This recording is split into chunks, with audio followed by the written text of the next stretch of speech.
As a business owner, you've more than likely heard about how important it is to review your financial statements. When most business owners think about their financial statements, they think about their income statement or their profit and loss report.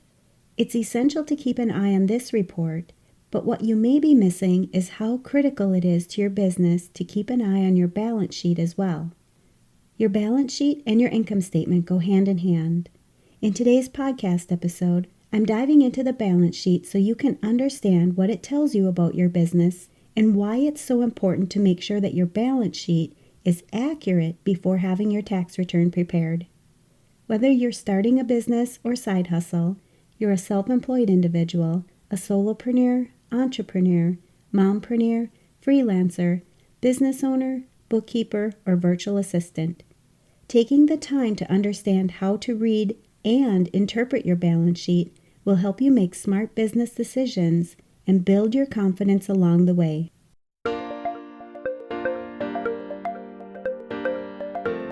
You're listening to the Mastering Your Small Business Finances podcast, where we get straight to the point on topics that ultimately affect your bottom line.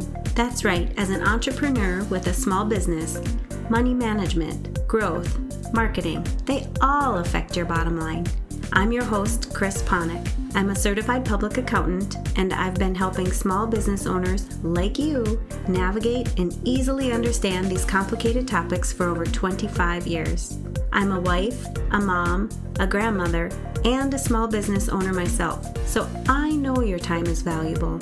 In my free time, I make the best sugar cookies and have mastered an amazing chocolate chip cookie recipe. And that's not just my opinion. You're in the right place. I promise your time will be well spent here. Each week, you'll gain confidence and clarity while making a successful impact on your business and grow your bottom line. Get comfy, grab a cookie, and let's get straight to the point with this week's episode.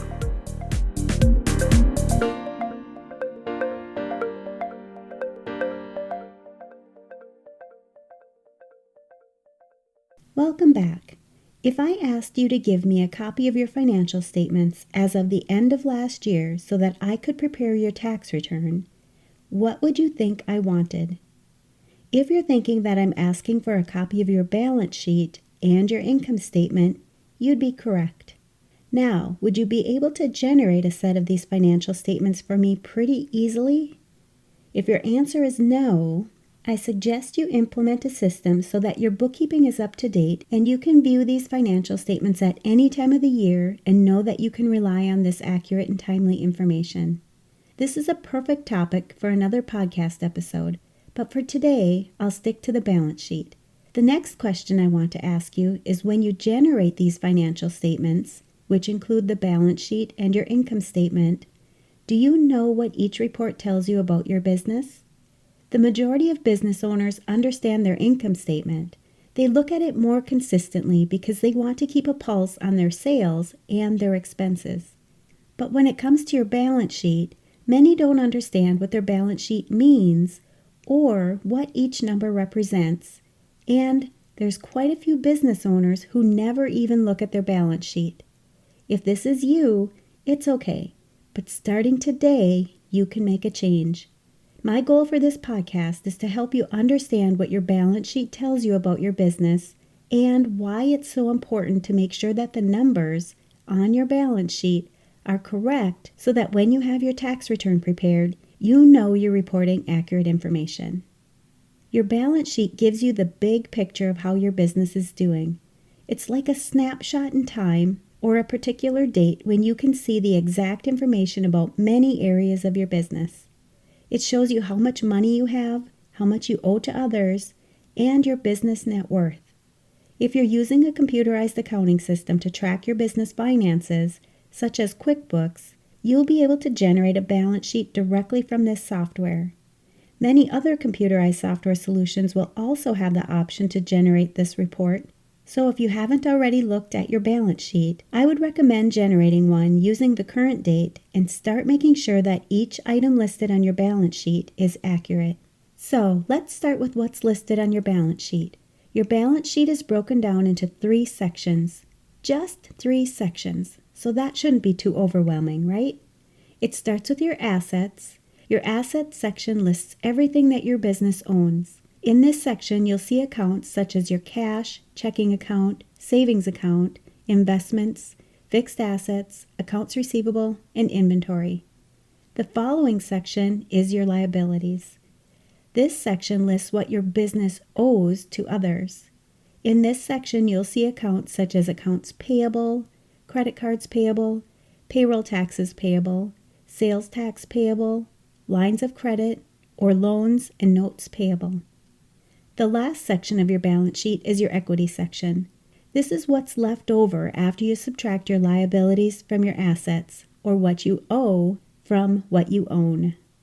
In this section of your balance sheet, depending on your equity type, you'll see accounts such as your contributions, distributions, draw account, and net income or net loss. The net income area is where your income statement feeds into your balance sheet. This is why I say that your balance sheet and your income statement go hand in hand.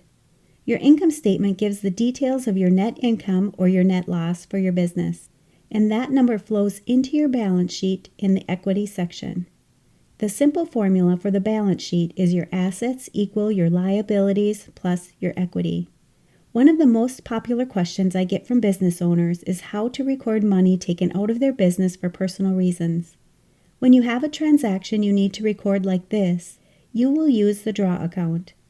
This account shows up on your balance sheet, reflecting personal funds taken out of the business.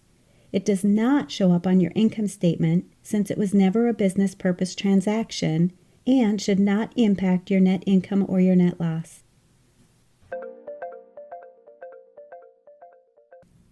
As a professional coach, I know you want to enjoy your personal and your professional life more.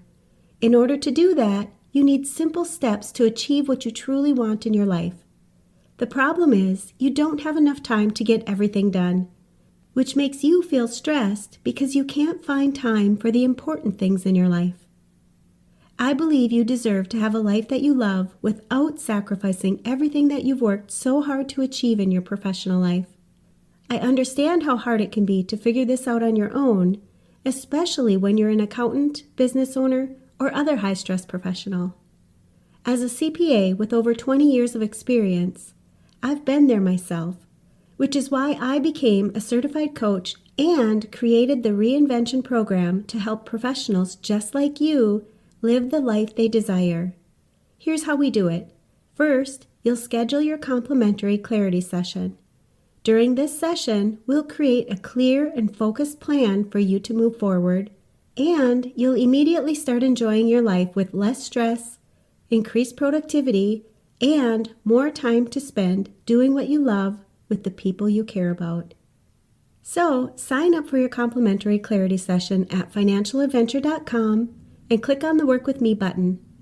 In the meantime, check out all the other resources and solutions on my website that you can immediately apply to your life so that you can stop being stressed out and feeling like you're never doing enough, and instead breathe a sigh of relief at the end of the day knowing you've accomplished enough and can enjoy your life more.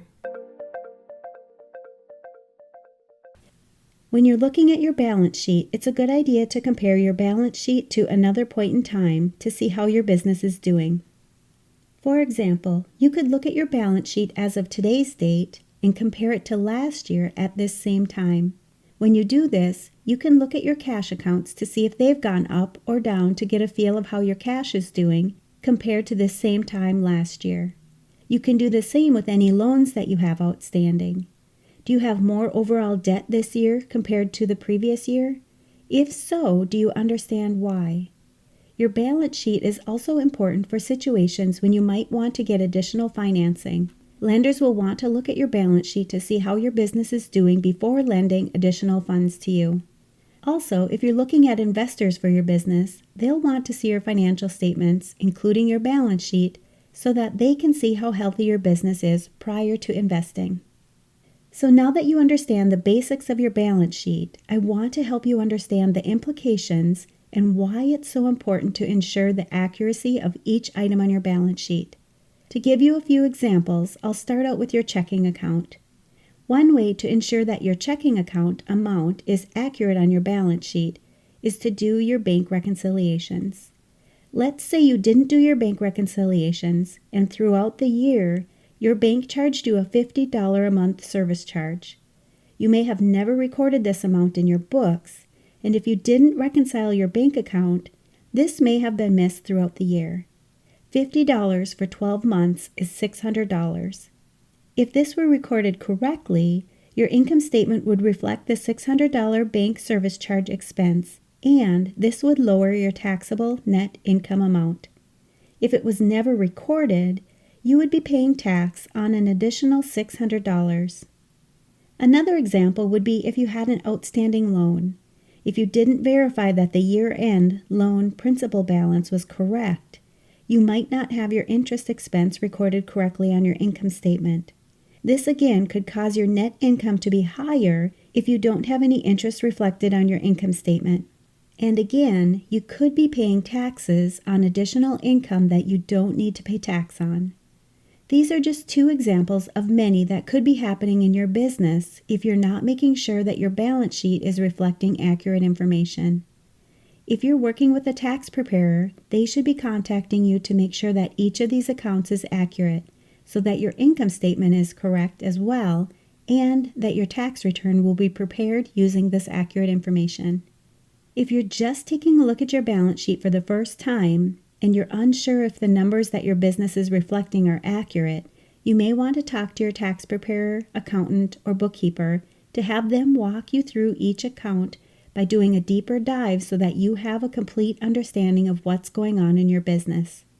This is just one way that you can build even more confidence in yourself and your business.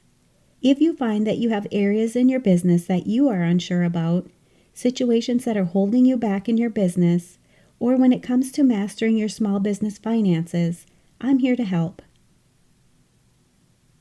And I'm going to ask, what's at least one thing that you can take away from this episode that will help your business succeed and grow your bottom line? If you need some accountability, join our private Facebook community and post your action item. We'd love to support you. Thanks for taking the time to tune into this episode of Mastering Your Small Business Finances. If you enjoyed this episode as much as I enjoyed creating it for you, I'd love for you to give it a 5-star rating and subscribe to the show so you never miss an episode.